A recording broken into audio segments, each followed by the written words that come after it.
Quelle est aujourd'hui l'indication d'une vidéocapsule? L'indication principale en France, c'est la suspicion de maladie de Crohn chez des patients dont la coloscopie et les examens radiologiques sont négatifs. Et dans cette situation, la vidéocapsule de l'intestin grêle est remboursée et prise en charge par le système de soins et de santé.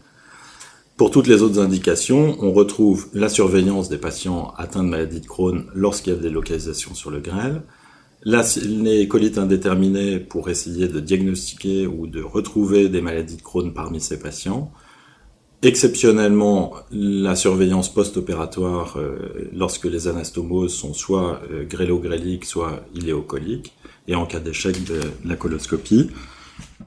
Quels seraient les critères diagnostiques d'une maladie de Crohn avec une vidéocapsule? Les critères diagnostiques d'une maladie de Crohn, en fait, sont assez peu étudiés et ont été assez mal caractérisés. En fait, on utilise des critères diagnostiques qui sont déjà anciens, puisqu'ils ont été établis par une équipe américaine sur une cohorte rétrospective de patients atteints de maladie de Crohn ou suspects de maladie de Crohn. Et on retient classiquement comme critère diagnostique la présence d'au moins 3 ulcérations, quelle qu'en soit la taille, associées soit à de l'œdème, soit à de l'érythème. Il n'y a pas eu d'autres explorations, pas eu d'autres études qui ont permis de définir plus précisément les critères diagnostiques de la maladie de Crohn.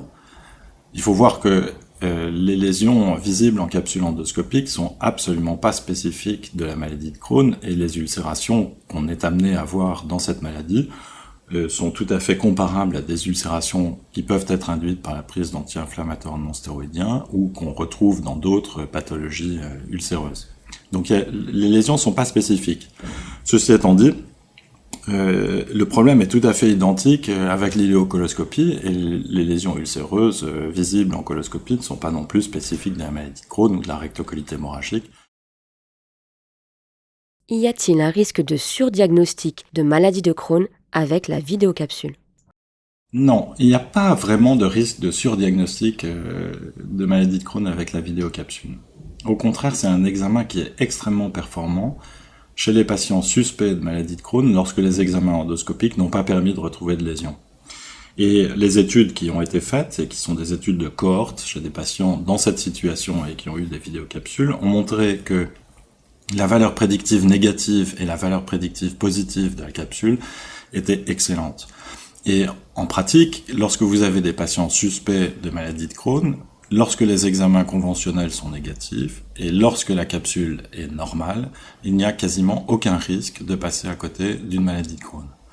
Si vous, à l'inverse, si vous voyez des lésions ulcéreuses chez des patients suspects de maladie de Crohn en faisant une capsule du grêle, le risque de ne pas avoir de diagnostic de maladie de Crohn après quelques mois de suivi est extrêmement faible.